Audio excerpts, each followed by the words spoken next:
Mortgage interest rates are, of course, up, but they're not as high as they would have been under the Liz Truss government now that Rushi Sunak has got into power.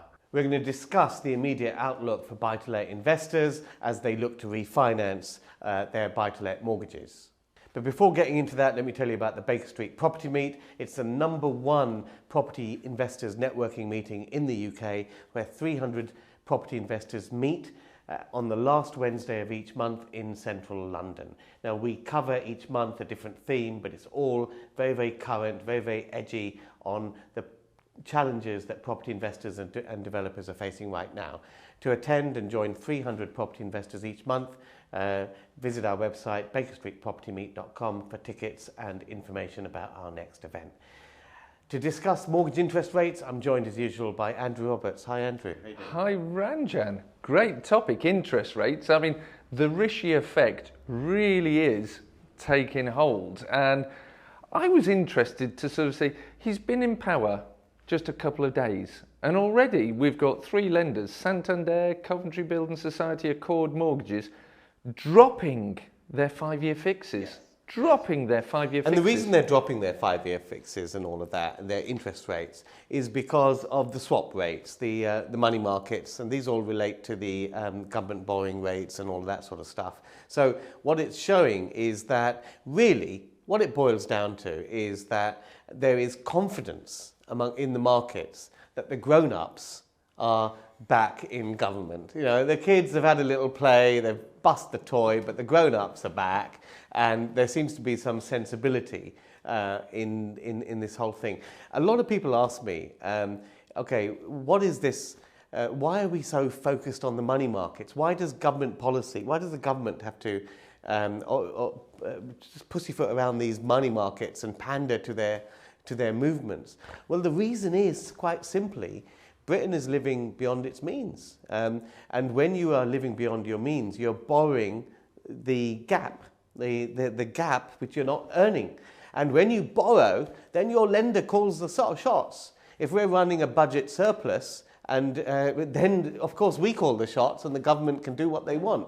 But if you're borrowing and you want money from a lender for your spending, then they of course have a say on what you spend it on. And that's the position we're in a nutshell. It is indeed. And to translate that, if you're a property investor and you've borrowed money from a lender and all of a sudden you start not being able to afford to make the repayments because the interest rates have gone up, the lender gets a bit edgy on you. And that's effectively what is happening to the but in a government fashion.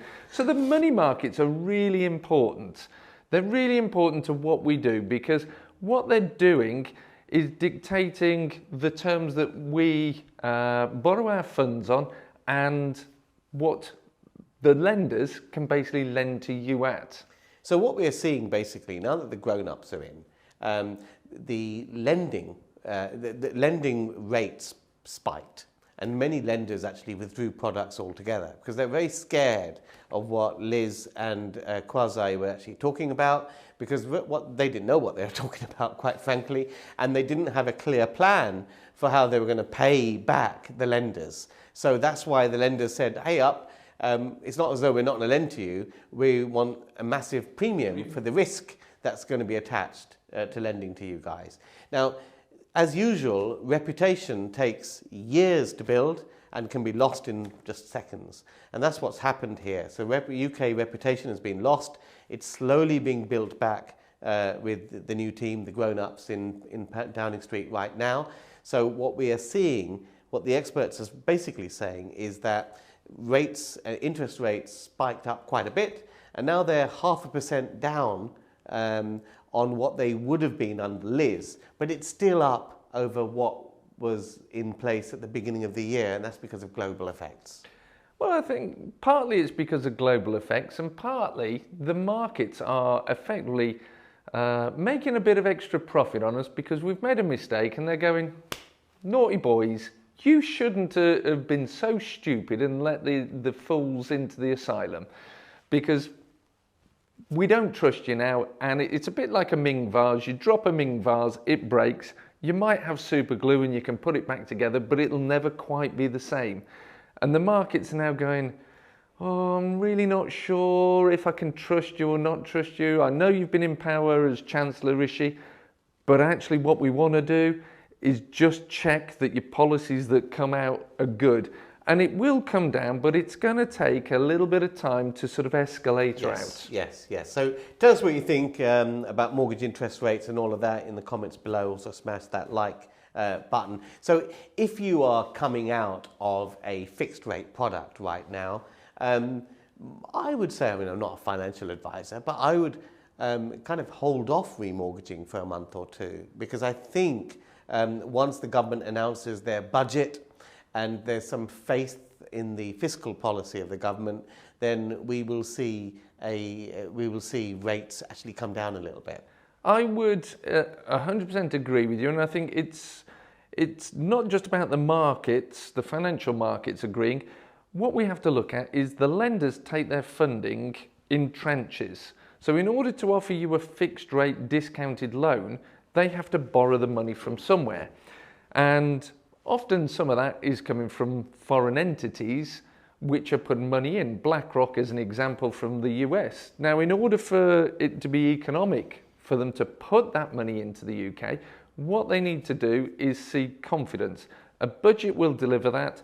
The right statements, the right people in post all give confidence. So that will all start to drive prices down. Now, the lenders are going to sit there and hold on those products for as long as they can because they're profiteering at this point. But at some point, they're going to go, now we just can't lend at that rate. And therefore, market pressure forces the rates lower as well as confidence. We'll get back to the video in just a moment. What is the most exciting opportunity in property right now? And that is repurposing defunct commercial buildings to residential use.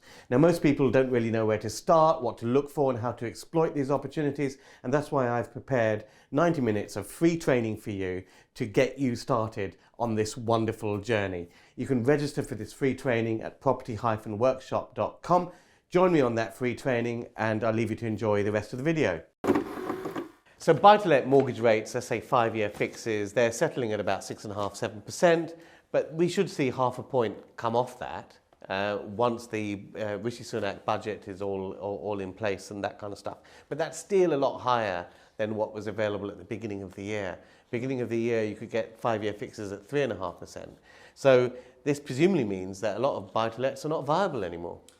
Well, I think that's a great question. BuyTo Lets are not viable anymore.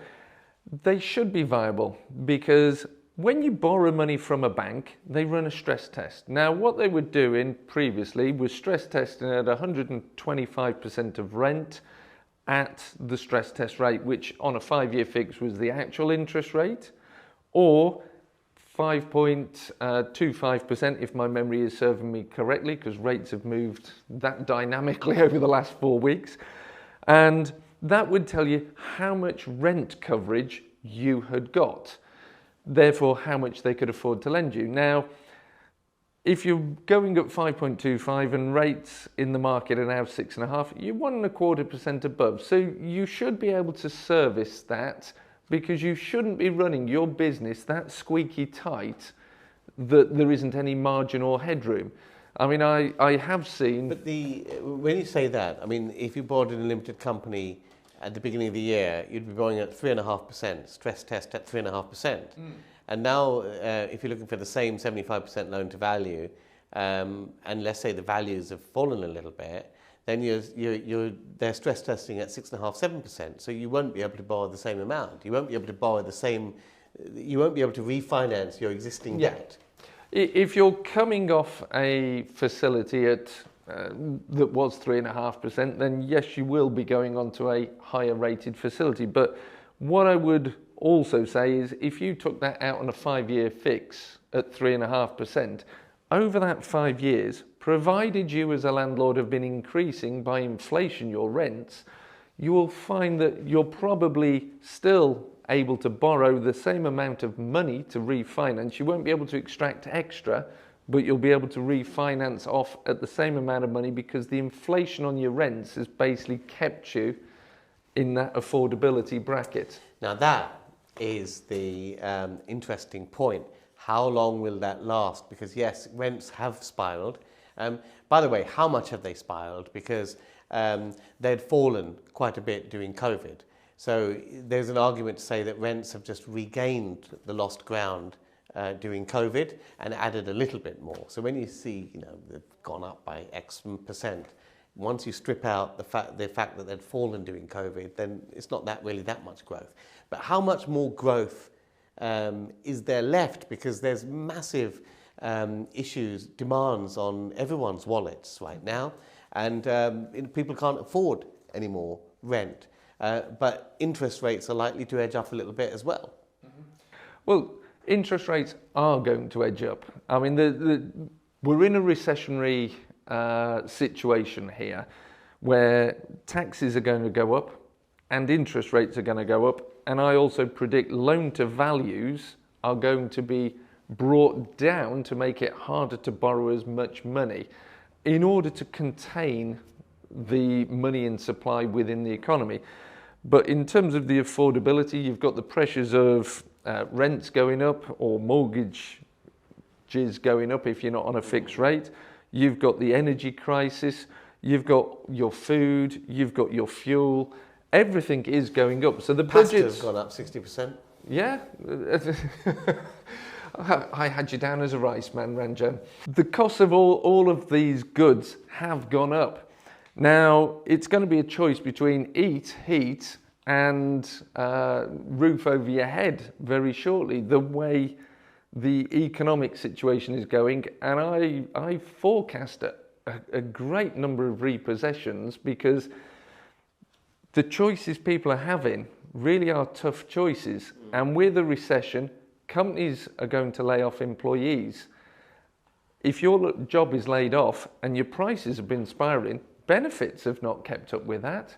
Housing allowances haven't kept up with that. Therefore, there is ultimately going to be repossession, which is great news for residential property investors because you're able to then buy inventory at lower cost because the lenders are fire sailing the inventory off. Well, recessions are always a time for purchasing income-producing assets. There will be a lot of steam that has to come off the economy, and there's all of those opportunities created. If you want to keep up to date with those opportunities that are going to be emerging as a result of this recession, make sure you subscribe to this channel, hit the bell icon, smash that like button, and leave us any comments or questions or topics you'd like us to cover in future videos in the comments below. See you guys in the next video. High streets across the land are changing forever.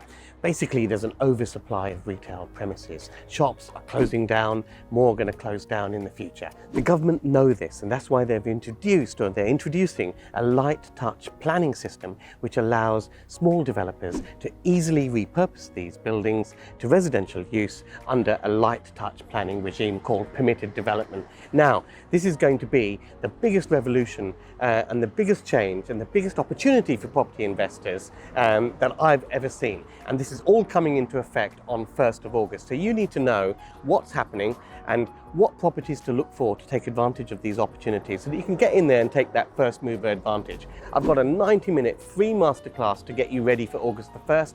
Make sure you join me, click the link below. Whether you're a beginner or expert, we'll get you started.